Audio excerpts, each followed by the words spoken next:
네, 두 번째 시간 수업을 시작하도록 하겠습니다. 여러분들한테도 이메일이 다 아마 안내 공지가 갔을 텐데요.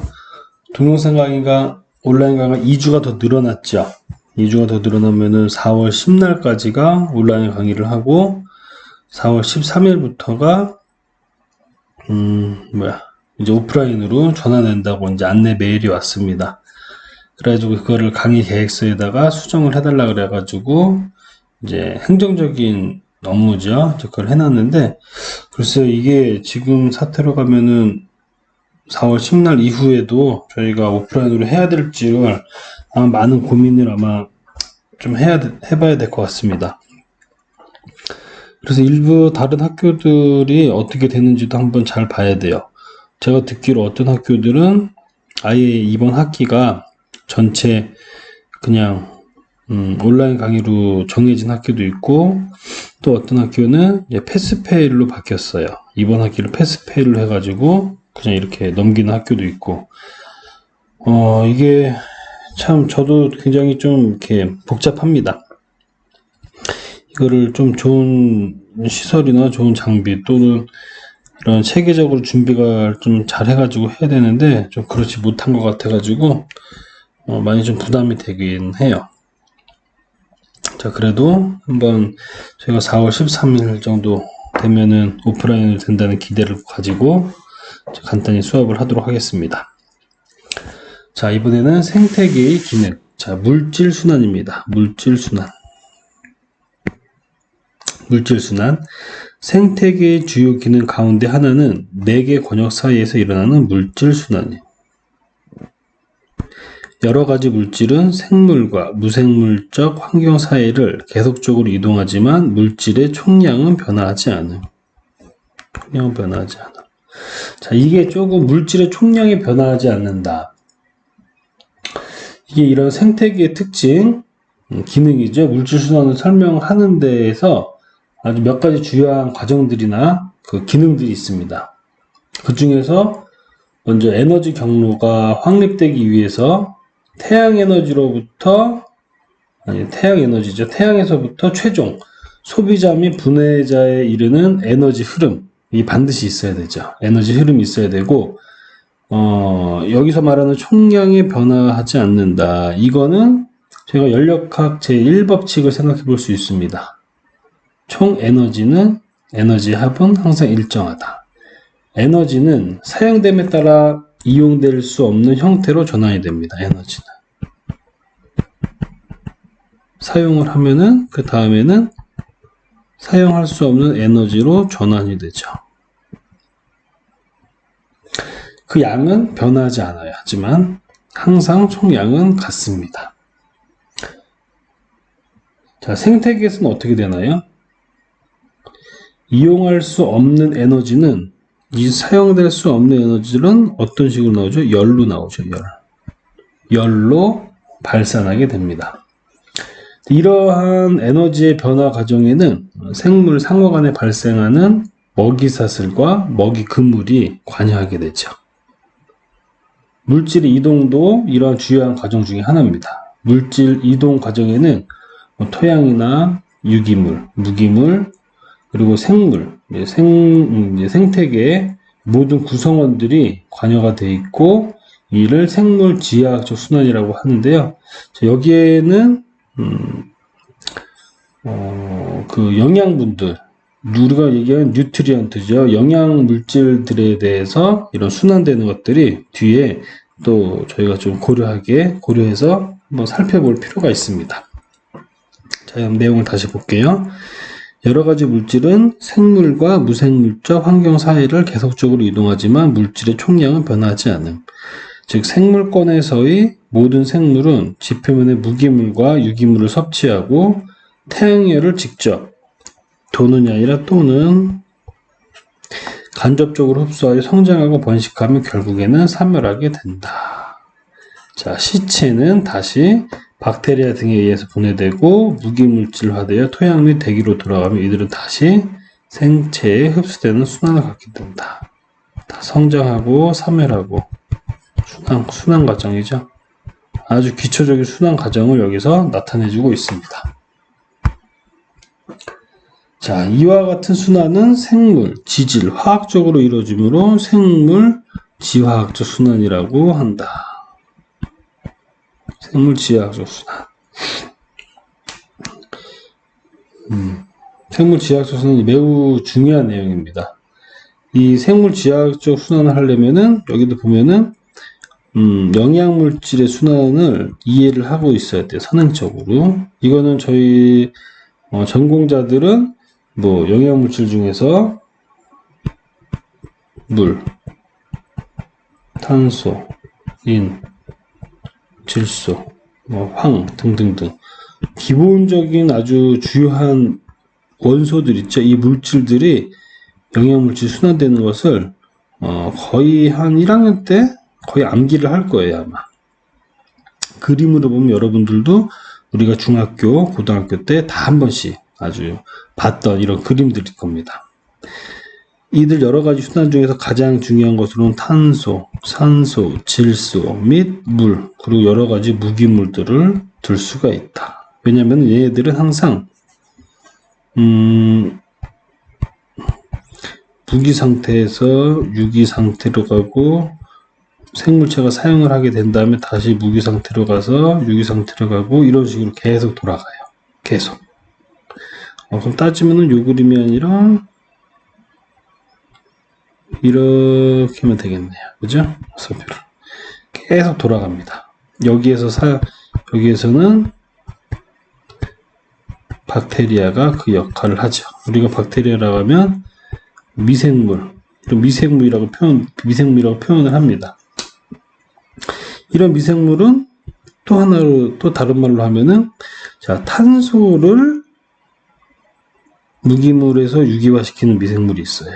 질소를 하는 미생물이 있고요. 황을 하는 미생물이 있고요. 기능이 있습니다. 어떤 미생물이 아주 전지전능하게 모든 걸 다 하지 않아요. 그래서 기능성 미생물이라고도 하죠. 기능성 미생물, 환경 미생물 이런 식으로도 표현합니다. 자, 이런 것들에 대해서 저희는 굳이 외울 필요는 없어요. 이런 것들이 매우 중요하긴 하지만 암기할 필요는 없습니다. 왜냐하면 우리는 이거를 전공으로 하는 그 학생들이 아니기 때문에 이해를 하고 있으면 돼요. 충분한 이해를 하고 있는 게 훨씬 중요합니다. 자, 물 순환을 한번 볼게요. 물의 순환 같은 경우 보면은 지구 규모의 거대한 순환이 한정된 지구의 물을 수집, 정화, 분해, 재순환시킨다. 하이드롤로직 사이클, 워터 사이클 비슷하게 보면 됩니다. 이게 뭐 수문학 이런 내용인데 물의 순환이라고 번역을 해도 괜찮아요. 대부분 물리학적으로 전환된다. 물리학적으로. 증발, 증산, 응결, 강수, 침투, 투수, 후루 모두 물리적인 현상입니다. 물리적으로. 물의 순환 동력은 태양에너지. 많은 영양물질을 녹임으로 생태계 순환에 주요한 매질을 역할을 한다. 물이 다 녹이게 되는 거죠. 그래서 물이 중요한 매질의 역할을 하고 있는 겁니다. 물에는 대부분 많은 물질들이 녹아요. 물에 안 녹는 소수성 물질, 친수성, 소수성 물질 있죠. 이거는 물과 친하다. 이거는 물과 안 친한 거죠. 이 소수성 물질임에도 불구하고 아주 일부는 물에 녹아 들어갑니다. 아주 일부. 자, 그럼 우리가 한번 여기서 참고로 한번 볼게요.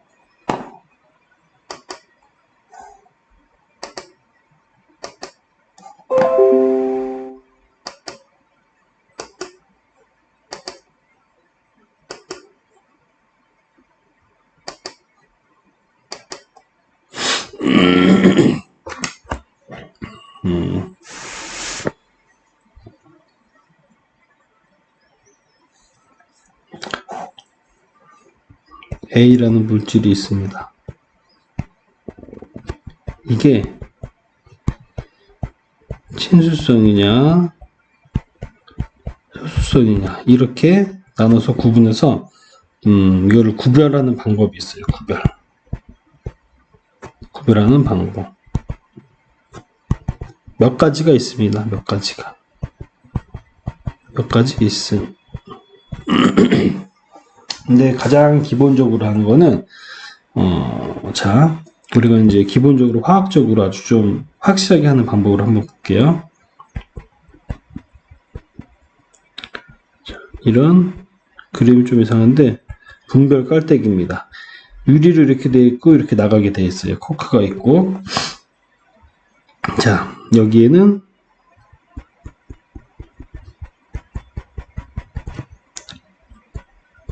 물이 있을 거고요. 여기는 용매가 있을 겁니다. 이 얘기는 뭐냐면 용매라고 하면은 물은 아닌데 기름을 녹일 수 있는 거라고 생각하면 돼요. 기름을 녹일 수 있는 액체. 기름을 녹일 수 있는 액체고, 이거는 기름을 못 녹이죠. 기름 빼고, 모든 것은 아니고 기름을 빼고 대부분을 녹일 수 있는 거.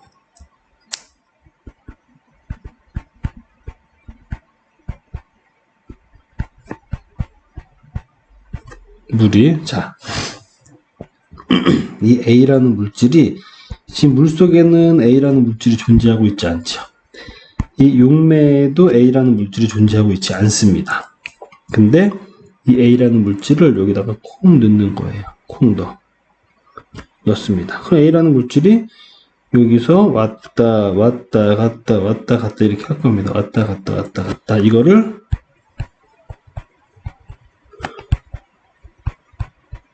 무진작 흔듭니다. 계속 흔들어요. 쉴 새 없이 계속 흔들어요. 한 몇백 번 흔들어야 될 거예요. 몇백 번. 자, 그런 다음에 다시 똑같이 그려야지.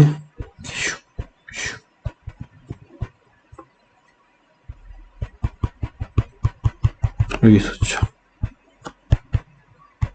여기 있었습니다. 자, 물을 채집을 해요. 숑숑숑 해가지고 A를 분석합니다. A가 있는지 없는지 숑숑숑 B를 분석합니다. A가 있는지 없는지. A가 만약에 여기에서 나왔다고 하는 얘기는 뭐죠? 물에 잘 녹는 거죠. 여기에서 분석했는데 A가 여기서 다 나왔다. 그러면은 용매에 잘 녹고 물에 안 녹는 겁니다. 즉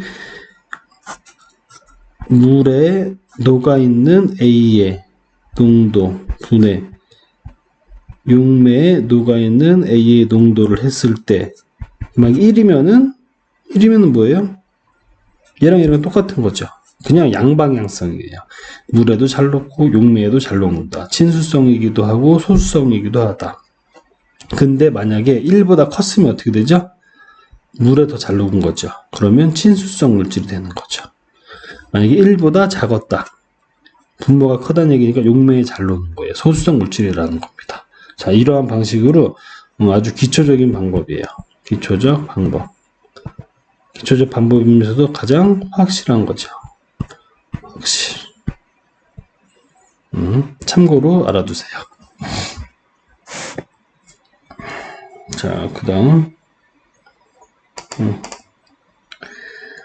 자, 보면은 이제 우리가 이 물질 순환에서 물리학적으로 전환이 된다 그랬잖아요. 그리고 증발, 증산, 응결, 강수, 침투 이런 등등의 그 방식으로 전환이 됩니다. 순환이 되면서 그것들에 대해서 여기 간단히 이렇게 설명이 된 건데, 자, 그러면 좀 전체적으로 그림을 한번 우리가 상상력을 동원해서 한번 그려볼까요? 어떻게 될까? 이제 아주 간단해요. 여러분들 다 아는 내용입니다. 따지면은 이게 이런 식으로 언덕이 돼야 될 거고, 자, 이게 산입니다. 산. 그리고 여기는 녹지.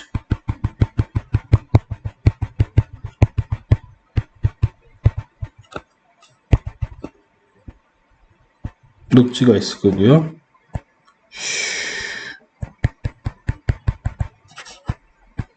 물입니다.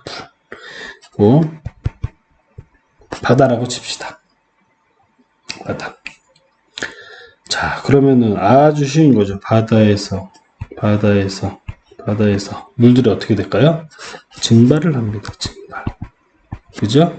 증발한 다음에 어떻게 되죠? 구름이 생기겠네. 구름. 뿡뿡뿡 구름이요. 이 구름이 일로 쭉 이동을 해가지고 녹지가 있으니까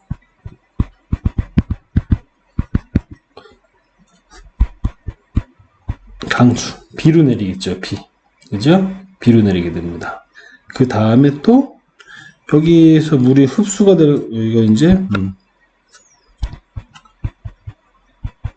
침투가 되거나, 그죠? 되고 여기에서 또 물이 고여 있을 수도 있죠. 고여 있는 물은 또 다시 증발이 되겠죠. 자, 이런 식으로 물들이 계속 도는 거예요. 그 침투된 것들은 다시 일로 지하수를 통해서 바다로 또 가겠죠. 아주 별거 아닌 물질 순환입니다. 별거 아닌 거예요. 별거 뺑뺑. 여러분들 충분히 이해할 수 있는 것들이에요. 그 이해할 수 있는 것들을 보고 이렇게 안 되지. 여기 내용들로 한번 보도록 하겠습니다. 증발. 액체 표면의 원자나 분자가 끓는 점 미만에서 일반적으로 태양 복사 에너지에 의해서 수표면 또는 지표면 물 분자가 기체 상태로 기화되는 형상이다. 증발이 기화되는 거예요. 자, 액체 상태의 물이 열에 노출될 때 끓지 않고 수증기로 가는 거예요. 끓는 점 미만에서, 그러니까 끓지 않았는데 수증기로 가는 겁니다. 자, 증산. 식물체의 표면으로부터 체내 수분이 수증기로 대기 중에 배출되는 현상, 대부분 기공을 통하여 이루어지나 일부는 각질화된 표피세포를 통하여 이루어지기도 한다. 자, 이게 증산이라는 거고요. 증산, 발산 이럽니다. 즉 식물이 수증기를 뭘로? 대기 중으로 보낸다. 식물이 그냥 보내는 거예요. 식물이 수증기를 대기 중으로 보낸다. 요 키워드입니다. 그냥. 자, 응결. 온도가 낮아지면 공기가 수증기를 함유할 수 있는 양은 줄어든다. 응결은 공기가 냉각되면서 일어난다. 공기가 이슬점 이하로 냉각되어 포화 상태가 되면 수증기가 물방울로 맺힌다. 즉 공기의 냉각이 응결의 주 원인이다. 자, 온도에 따라서 아주 중요한 겁니다. 온도. 수증기가 냉각에 의해 액체 또는 구름과 같은 고체 상태의 물로 변하는 과정. 자, 이거를 제가 중학교 때 아마 선생님한테 이렇게 배웠어요. 공기는 항상 물주머니를 가지고 있다. 물주머니. 온도가 올라갔을 때는 주머니가 커지고 온도가 내려갔을 때는 주머니가 작아진다. 그래서 온도가 낮아지면서 물을 갖고 있는데 온도가 낮아지면서 주머니만 작아지는 거예요. 물주머니가 작아집니다. 갑자기. 물의 양이 똑같은데. 그러니까 물이 넘쳐 흐르는 거죠. 물이. 넘쳐 흐르니까는 물방울로 이렇게 맺히게 된다. 중학교 때 이렇게 선생님이 알려줬던 거 기억이 나요. 자, 그 다음 침투. 지표면으로부터 토양층, 최상부를 통한 물의 하향 흐름으로 정의된다. 자, 이건 쉽게 이해가 될 겁니다. 물이 투과석 암성을 거쳐서 토양으로 스며드는 과정이에요. 그죠? 자, 다음 동영상으로 이어질게요.